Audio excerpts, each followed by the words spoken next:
They were sitting there, all 22 of them, and I looked around. I said, now, if we get caught, what will happen to me? They said, oh, you'll get deported in 24 hours and we'll go to prison for 3 years. I said, you're kidding. How many of you have been in prison for your faith? Out of 22, 18 raised their hands. I thought, no way. And I looked at him and I said, you 22 people, how many people do you oversee? Because they were all of these small group leaders, underground church leaders in the Hunan province. I said, how many, if you counted up all the people under your jurisdiction, how many would it be? And they counted them up and they said, little over 20 million. I said, what? See, we forget there's 1.3 billion people in China. This is crazy. Well, I had 15 Bibles and I passed them out. Obviously 7 didn't get them. And I said, let's turn to 2 Peter chapter 1 and we're going to read it. And just then one lady handed hers to somebody next to her.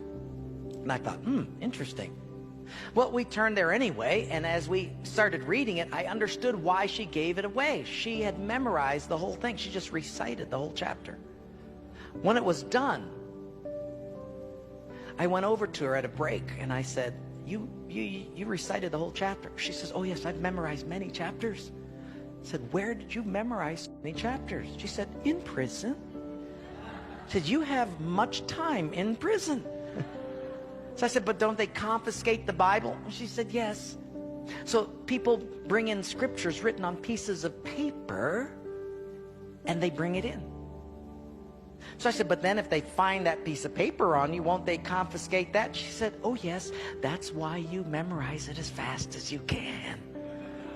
Because even though they can take the paper away, they can't take what's hidden in your heart. I thought, wow.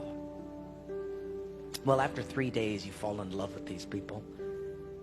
And when it was done, I said, how can I pray for you? I'm going to go back to America. You guys have been just so wonderful. How can I pray for you? They said, you know, Wayne, you guys can gather like this whenever you want to in America. We can't. Could you pray that one day we'll be just like you? And I looked at him and I said, I will not do that. Big incredulous eyes looked at me and they said, why? I said, because you guys rode a train for 13 hours to get here. In my country, if you've got to drive more than an hour, people don't come. You sat on a wooden floor for 3 days. In my country, if people have to sit more than 40 minutes, they leave. You sat not only here for 3 days on a hard wooden floor, but you did it without air conditioning. In my country, if it's not padded pews and air conditioning, people don't often come back. In my country, we have an average of 2 Bibles per family. We don't read any of them. You hardly have any Bibles, and you memorize them from pieces of paper. I will not pray that we become like, you become like us, but I will pray that we become just like you.